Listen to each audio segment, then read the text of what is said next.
Today we're going to add a sign to our wreath. Here's the sign that we worked on earlier, and you see the two cable mounts now are secure. And we're going to take these cable ties. So I'm taking this zip tie. I'm going to put it through the cable mounts. We got to make sure we get it on the correct way. I think that's correct. I'm very good at putting them on the incorrect way. And it's a little hard for me. It might be a little hard to watch because I do struggle with the use of my hand. We're going to work on the placement here. We're going to put it here at the bottom. I think I'm going to lay this down for a second.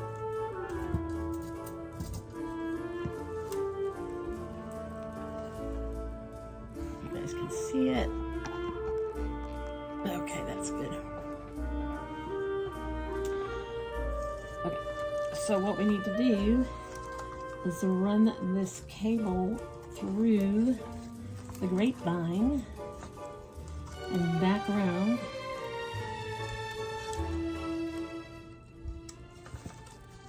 So we're going to move some of the foliage out of the way, get the pointy end, get it to go through. It's just hard for my hand to get it to go back through, so we're just going to attach it here. And I'll cover those mechanics up with some moss. And then we're just going to tighten that a little bit. My hand's not wanting to tighten. Okay, we don't want it too tight because we still got this little fella over here to do. I think it's a little too far to this side. You can get it.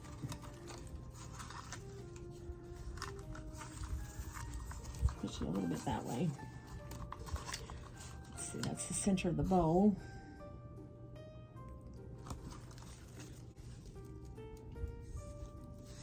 I'm gonna turn this around.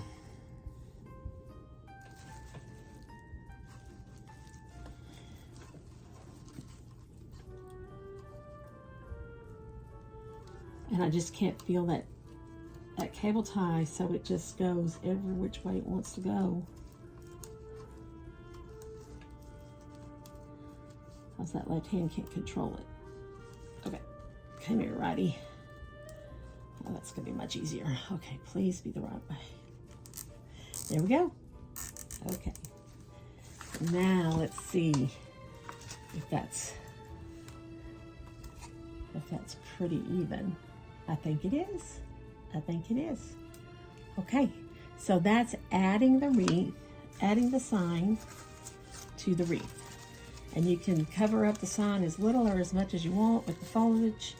My husband hates it when even a letter is covered up, but I don't mind it. I think it makes it look like the flowers have been there for a while and they're growing into and over the sign, like an old homestead. If you've ever been to an old homestead. Okay, so now I hope you've enjoyed these tutorials as we put this wreath together. Please be sure to like and subscribe, and to follow me at puddlebeefarmdesigns.etsy.com.